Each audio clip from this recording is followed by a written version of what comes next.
मेरी नज़रों में बहुत ही बढ़िया इंसान है, एक अच्छे कलाकार हैं।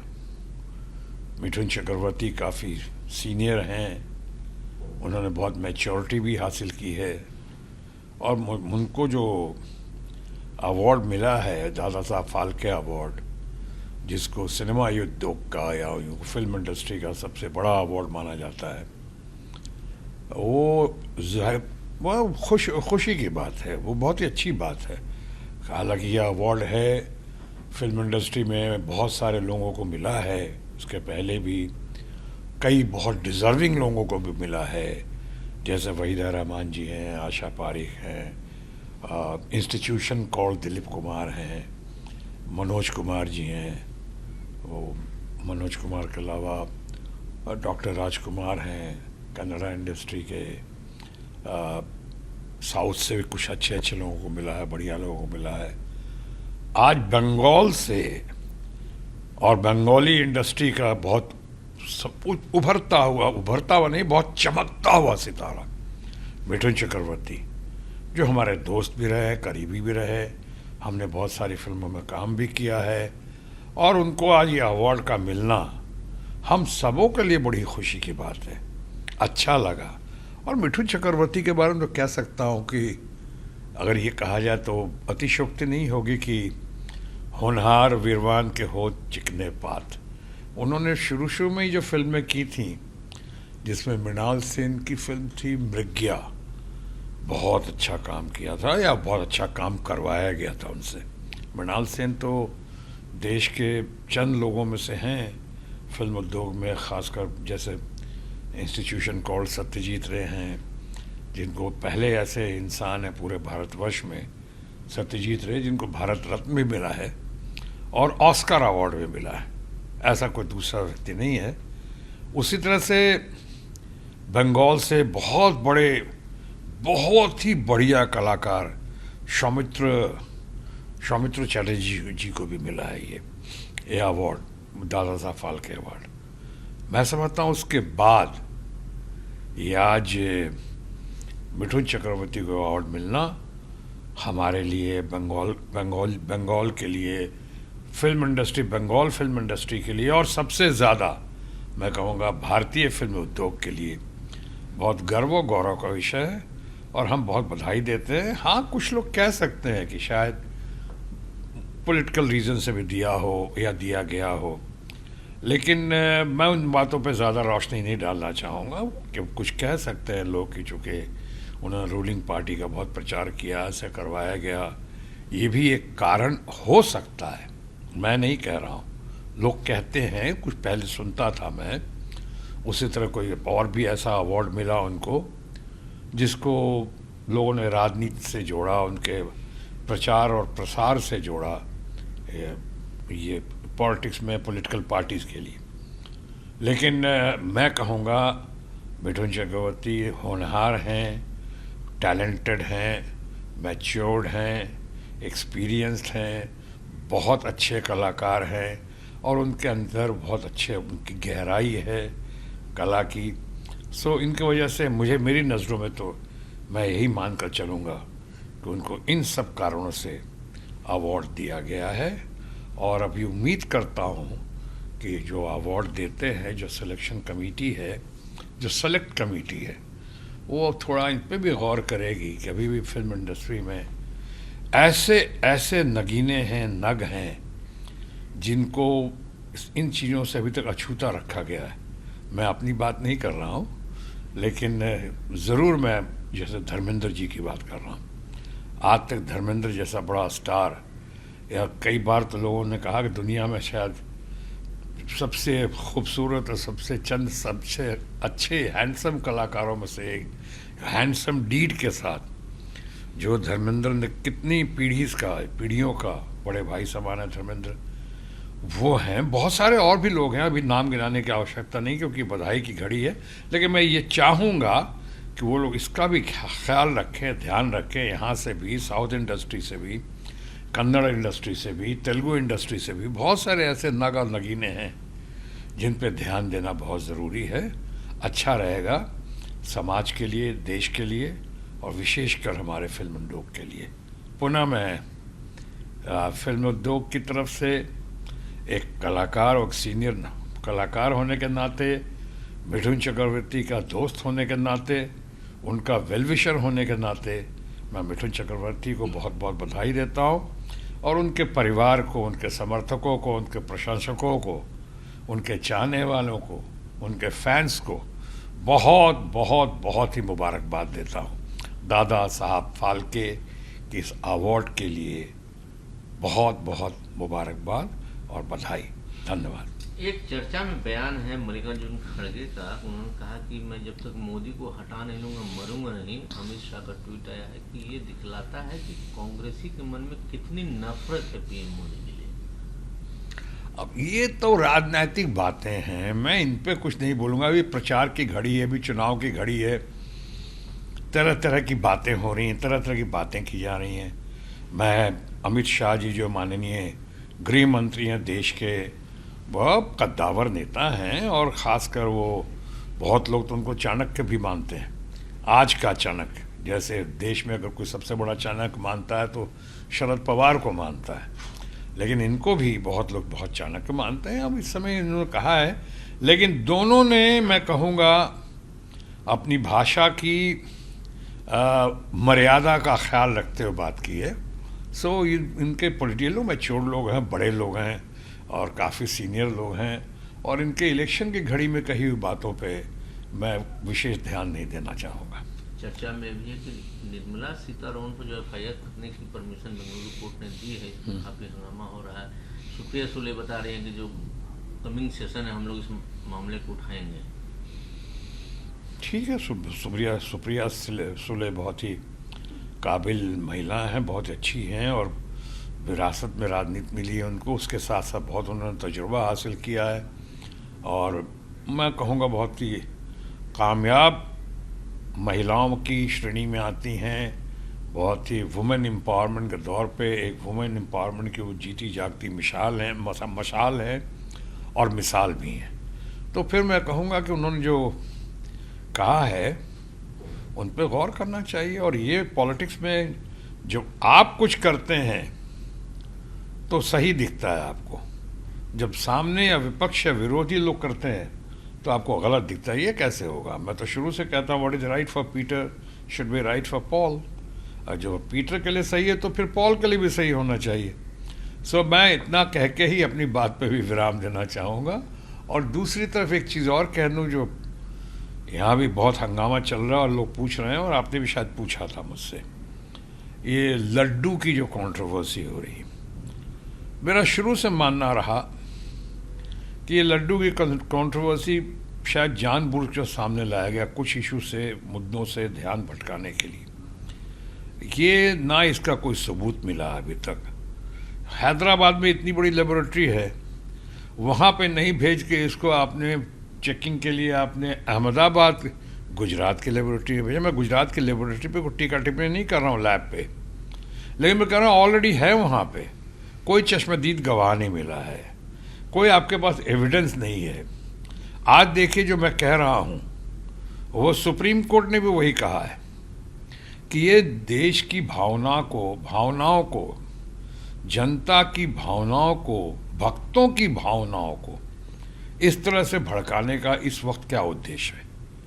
मैं चंद्रबाबू नायडू जी की बड़ी इज्जत करता हूँ, काफ़ी उन्होंने संघर्ष किया जीवन में, और काफ़ी चंद बहुत कामयाब मुख्यमंत्री में से एक रहे हैं। साथ ही साथ उनका पर्सनल मामला कुछ और भी हो, कुछ और हो सकता है, और है, दुनिया को पता है। लेकिन जो दूसरे मुख्यमंत्री थे, जो भी हमारे आंध्रा के मुख्यमंत्री, अभी ये क्या नाम है उनका, बहुत बढ़िया इंसान है, और अभी अच्छे से उन्होंने पेश किया लड्डू के बारे में। जो मुख्यमंत्री थे वहाँ के चंद्रबाबू नायडू के पहले, जगन मोहन रेड्डी, हाँ सॉरी माफ़ी चाहता हूँ, जगन मोहन रेड्डी ने, उनकी बातों में बहुत दम है। अरे भाई कुछ चीज़ तो सामने लाइए आप ऐसा कह रहे, करोड़ों लोग जितना मान्यता है, जितना मानते हैं, वेटिकन सिटी के बाद तो कई लोग शायद सबसे ज़्यादा तिरुपति को और वैष्णो देवी में ही आस्था रखते हैं। यहाँ पे जैसे क्रिश्चियंस के वेटिकन सिटी है, बहुतों के लिए अच्छे जो जगह है, जो आस्था की या पवित्र जगह है, उस जगह के बाद मैं समझता हूँ कि जो वैल्यू, जो मान्यता वैष्णो देवी की है या फिर हमारे अपने तिरुपति की है, वो तो बेमिसाल है। ऐसा और शायद बहुत कम जगह ऐसा होगा।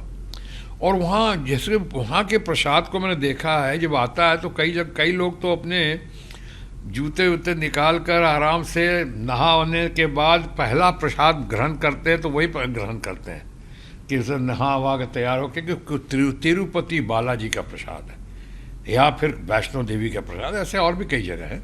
लेकिन इतनी मान्यता है। अब आज दुनिया में ये आप फैली है बात कि उसमें चर्बी है, प्रसाद में चर्बी है या एनिमल फैट और क्या क्या, और फिर उसके बात को बढ़ा कर और किस्म सीधे एनिमल फैट का मतलब कि आप समझ गए मैं क्या कहना चाहूँ, वो उसकी चर्बी है। तो ये अच्छा नहीं लगता। और ऊपर से जब मामला अब सुप्रीम कोर्ट देख रहा है, और सुप्रीम तो लोग क्यों ऐसे बयान दे रहे हैं, और एसआईटी का गठन हो गया ना, तो एसआईटी जांच पड़ताल कर रही है। तो एसआईटी जांच पड़ताल कर रही है, सुप्रीम कोर्ट देख रहा है, तो अलग अलग भाषा में अलग अलग लोग अलग अलग सामने आके क्यों ऐसी बातें कर रहे हैं, जिससे कि जन भावनाओं में आक्रोश हो या विद्रोह हो किसी किस्म का। ये गलत है। हम सब सर्व धर्म समभाव में विश्वास रखते हैं, और ऐसी हम लोगों को किसी को भी ऐसा कोई काम नहीं करना चाहिए जिससे किसी की भावनाएं आहत हों, किसी के धर्म पे, मज़हब पे या धर्म मज़हब की सामग्री पे किसी किस्म का चोट पहुँचे, किसी किस्म का दोषारोपण करके उनको तकलीफ पहुँचाएं, कष्ट पहुँचाएं। ऐसा नहीं होना चाहिए। प्रियंका गांधी अम्बाला में तो उन्होंने कहा कि प्रधानमंत्री को तो समय भी नहीं मिला कि रेसलर खिलाड़ी जो रोड पर बैठे हुए थे उनसे जाकर मिलें, और ये लोग महिला की बात करते हैं। सही कहा है। ये तो बिल्कुल सही कहा है। कोई भी कहेगा, हम सब कहते हैं। और वो आप महिलाओं से नहीं मिले, महिला पहलवानों से नहीं मिले, वो न्याय की गुहार लगाती रहीं, न्याय की पुकार करती रहीं, उनको न्याय नहीं मिला, उनको घसीटा गया, शायद लाठीचार्ज भी हुआ, उनको साथ मार पिटाई हुई, उनका अपमान हुआ, उनको जलील किया गया वो बहुत सारे लोगों को।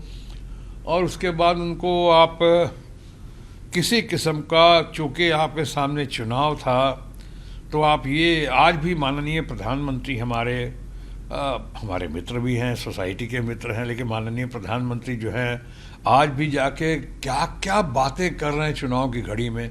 वही पुरानी बोतल और पुरानी शराब या क्या कहूँ, वही पूरी बातें जो 10 साल से करते आए।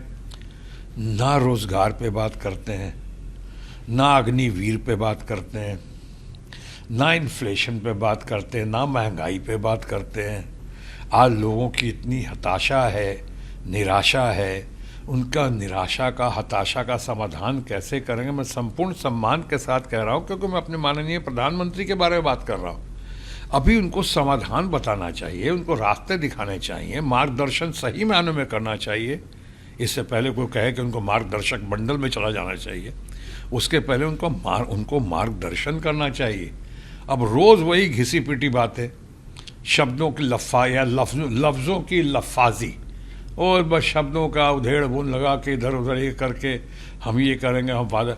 कोई आपने वादा अगर पूरा किया हो तो बताइए कि हम नहीं पूरा किया, और नहीं पूरा किया तो क्यों नहीं किया वो बताइए ना। 15 लाख देने का वादा नहीं, आपने 2 करोड़ रोजगार देने का वादा किया था ना हर साल, ऑन रिकॉर्ड है ना। आपने ऑन रिकॉर्ड कहा है ना कि किसानों की आमदनी डबल हो जाएगी 2022 तक, सबों के लिए आवास हो जाएगा। अब शब्दों के लफाजी पर पब्लिक कब तो बिलीव करे कि हमें 4 करोड़ कर दिया, 3 करोड़ कहाँ है। और आपसे कोई अगर सबूत मांगता है, एविडेंस मांगता है, तो आप कहते हैं देखो जी हमसे सबूत मांग रहा है, देखो जी हमारे अधिकारियों से या हमारे सरकारी कर्मचारियों से या जो आंकड़े रखते हैं उनसे सबूत मांगा जा रहा है। क्यों नहीं मांगेगा भाई? आज हताशा की घड़ी है, आज निराशा की घड़ी है, और उस घड़ी में आप ये सब बातें कर रहे हैं जाके वहाँ पे।